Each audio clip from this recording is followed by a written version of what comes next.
Russian friends tell me, I'll go and come. I'll go and come, which is fine in conversation, but when you read I'll go and come in print, it makes you a little thing. There was another famous case of a minister who, in an international forum, went and began by saying, Mr. President, Mr. Chairman, etc., and opening sentence, as I was walking to the dais, I was thinking in my mind, whereupon another ambassador sitting next to me said, where else does he think from? All right. But that appeared in the PTI story the next day. As I was walking up to the dais, I was thinking in my mind, my man mein soch raha tha. Straightforward kind of thing. So you've got, I think journalism schools ought to teach simple grammar. You don't need complicated things. And simple grammar is, we got up in a textbook, which is legendary, called Wren and Martin. All right. No one uses Wren and Martin, which is fine. But today you've got simpler texts to say how you can write neatly. And writing neatly means avoiding adjectives and adverbs. If you have strong nouns and strong verbs, your journalism quality will be much better. But if you pad a particular noun with half a dozen adjectives, right, then things become difficult. So the skills that you're referring to is to be taught, A, how to think, and B, how to write straight. And I'm afraid what's happening is increasingly teaching people how to think straight is being lost out, because there's too much confusion in the air. Too many things are changing far too quickly, and even teachers are not able to cope with these kind of changes. And therefore, a huge effort is to be made individually in your area of expertise to try and get this thing done.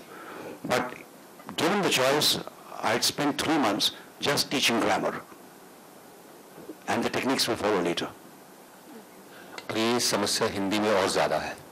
हमारे सामने सबसे बड़ा सवाल है कि किस तरह की ज़ुबान इस्तेमाल की जाए टेलीविज़न पे. दो तरफ से हमला हो रहा है हमारी ज़ुबान पे. एक तो ये सरकारी हिंदी. अब आप कल्पना कीजिए अगर आपको ये सुनना पड़ जाए कि किसी भी समस्या की तुलनात्मक मीमांसा के लिए उसके तदर्थ भाव और मूल भाव का सामंजस्य आवश्यक है. केवल भाषा का पारिमार्जित होना आवश्यक नहीं, भाषा के साथ साथ बिंबों, प्रतीकों एवं फंतासियों का गठन भाषा को परिवेश की परिपाटी में बांधता है. अब मुझे बताइए किस प्रदेश की भाषा है?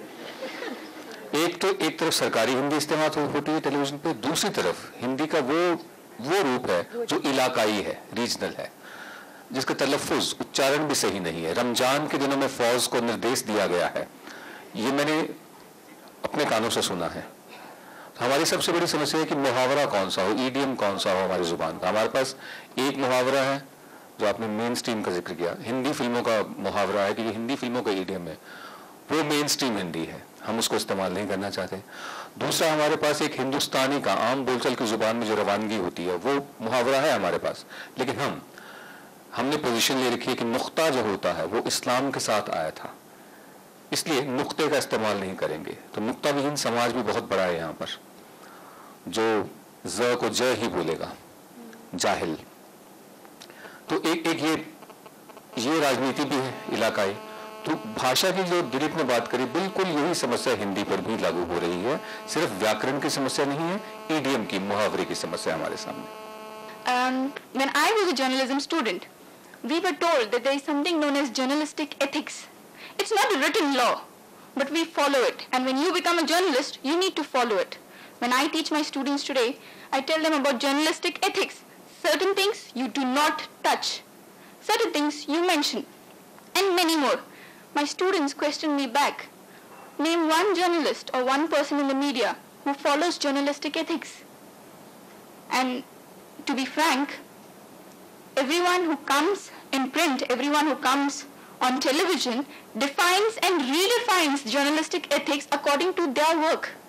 I want to know, is there any journalistic ethics?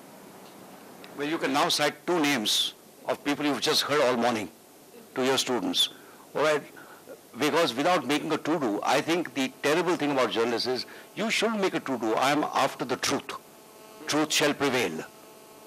We are only interested in the truth and nothing else. We strike balance. The more journalists try and wear those badges of truth seekers and so on and so forth, the more you've got to be skeptical. The really good guys don't need all these pretensions. their work speaks for itself. You just have to see, look, what you say on television or what you write, does it sound okay or not? I mean, a trained person will immediately know whether you're doing a puff for an advertising agency or a politician or an ideology. You can see it in the first paragraph by the kind of language that's used. But the minute you're saying, look, I'm an objective journalist, I believe in balance, I believe in fairness, above all, I believe in truth, because I'm a crusader for truth. I would rather be a little modest. And I said, please don't give me the truth. Tell me the meaning of something. I'm more interested in finding out the meaning of an event or a development rather than the truth. Because on truth we can have all kinds of discussions. Yeah. Tell me the meaning. What does this mean? Put it in a context. Relate it, connect it to matters where it begins to make more sense than ordinary. I think that's enough. But as soon as you teach ethics of journalism, this business of ethics, and similarly, there was a thing called, all these people were part of it at one time, development journalism. It was wonderful at that time, but it suddenly became a thing like development journalism had a certain moral one-upmanship over us poor guys writing about politics. Because, who cares about politics? We are into development. We are with the poor. We are with the oppressed. We are with the marginalized. And in the newsroom, you are made to feel squirmish. Because, my God, you said, look, these people have such a noble conscience, and we are here with these corrupt politicians from morning to evening. So we've gone through all that. Now, please spare your students this business of nobility-driven, truth-driven kind of thing. Tell them, be modest, be nice, have fun. That's enough. No. Can I just interrupt here? Two things I want to say. Development journalism is not moralistic. It is journalism with a human face. Period. Secondly, when we're talking about ethics, yes, ethics are being broken. There are some, just for instance, dead bodies are not supposed to be shown on television. That's part of the ethics also, but it's being shown. No, what do you have to say? I mean, it's not only truth. Okay, first of all, television, again, different channels have different practices. Like, we don't allow rape victims to be shown, or dead bodies to be shown. We mosaic them. But many channels don't mosaic them. So when you mosaic them, you don't recognize the person at all, but there is a suggestion that, okay, this is what the object is. So many channels follow this practice, and many channels don't follow this practice also, number one. Number two, as Dilip said, this, आप जो journalistic ethics का जिक्र कर रही थी, we have seen great crusaders and great causers in media fall by the wayside also. Acting as I said earlier, pamphleteers, in recent cases as deal makers. I was attending a certain lunch at a certain place where a certain politician walked up to me and said, हमें नहीं मालूम था कि सरकार में ministries media allocate करता है. He was referring to the radio tapes Dilip was talking about. And the names involved, all of us know. And the names prior to them, who truth seekers and etc., I think they have done more damage than good. I think as youngsters, there is no point being killjoys.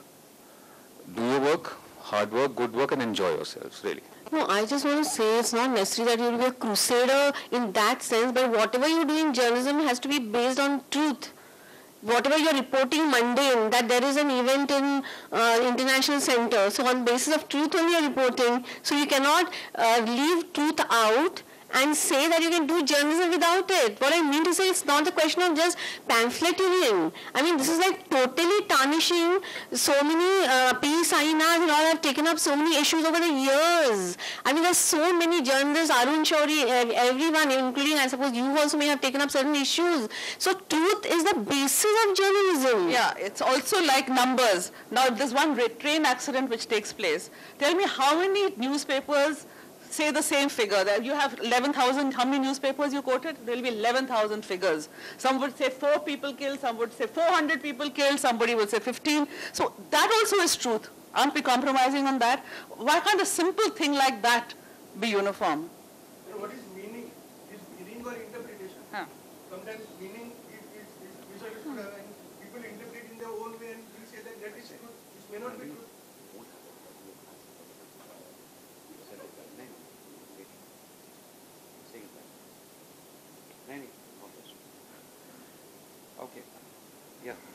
Well, listen, Nandini, I'm sorry, but once again, you said we believe in development with the human face. What makes you believe that I don't want development with the human face? I simply make... other forms don't have a human Or that other forms of don't have a human face, except that I don't put a badge saying I believe in development with a human face. I too believe in inclusive development, but I don't go around saying I believe in inclusive development. Similarly, no, just a minute. Now, the question was raised. The question, the truth, on the question of truth, first of all, the belief that, this was told to me by a brilliant historian of ideas, to believe that there is one truth, that there is only one way of knowing truth. All right? This is something not borne out anywhere, because truth has many facets and there are very various approaches to the truth. I would rather be there again modest. Let's get, first of all, our facts right.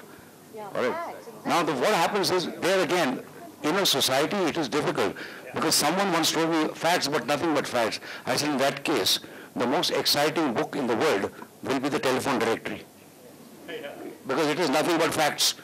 Now, would you consider the telephone directory to be the most exciting creative endeavor of humankind?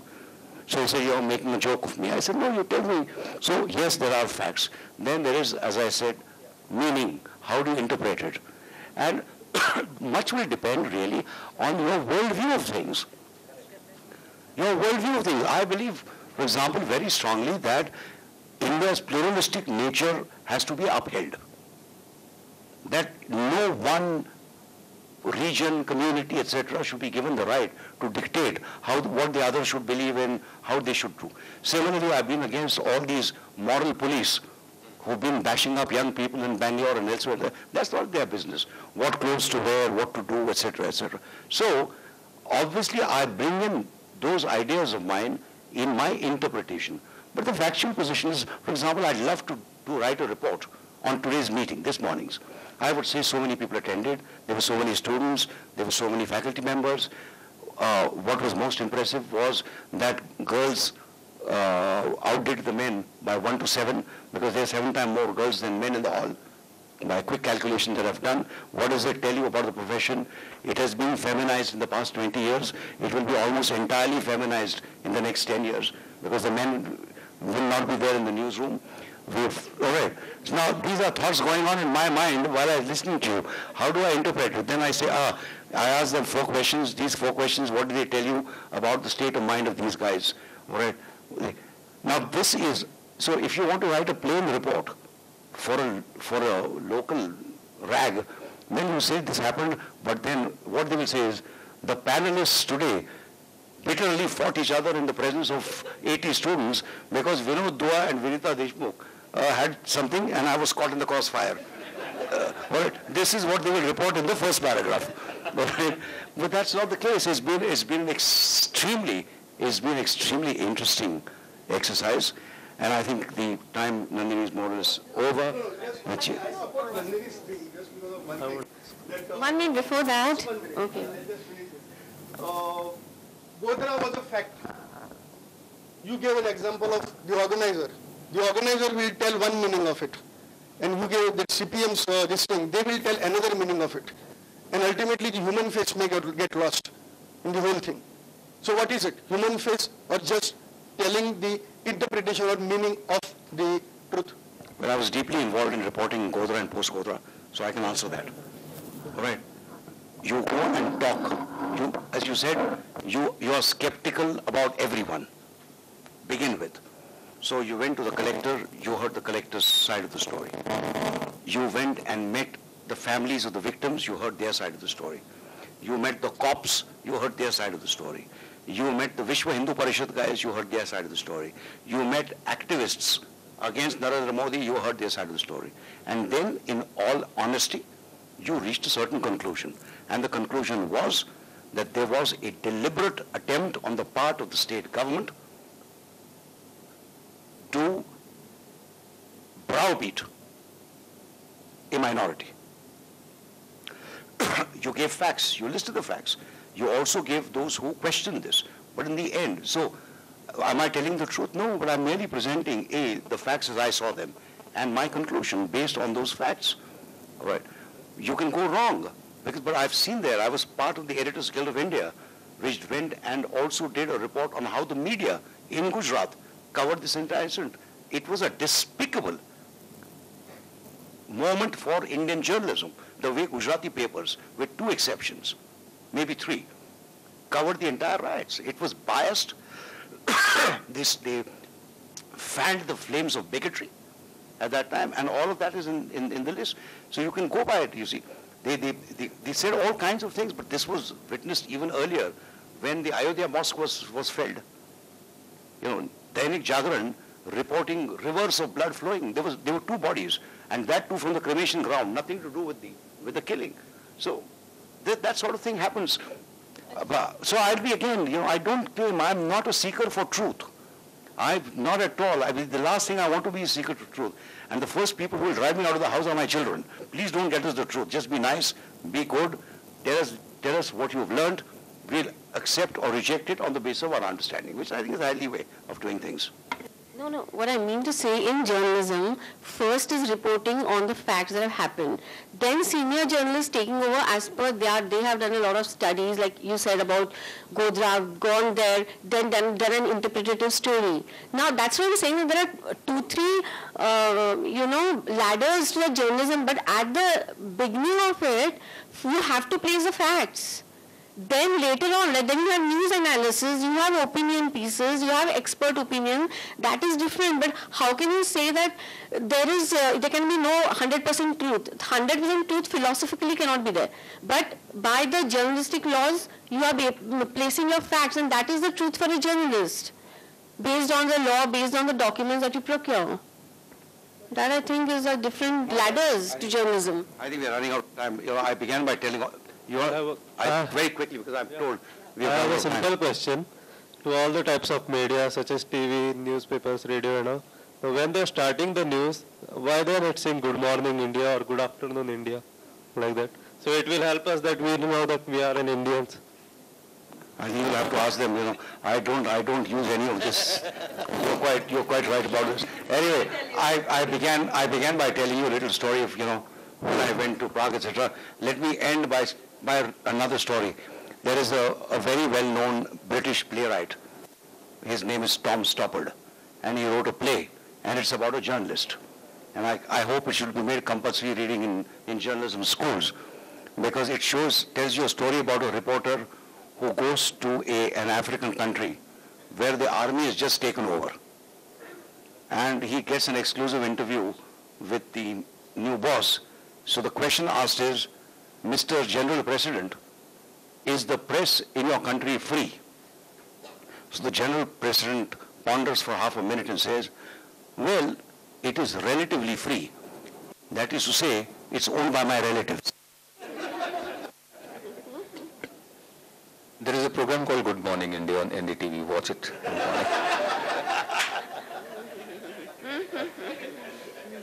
Thank you very much. I would like to thank all the 3 panelists for their very different views on this whole exercise.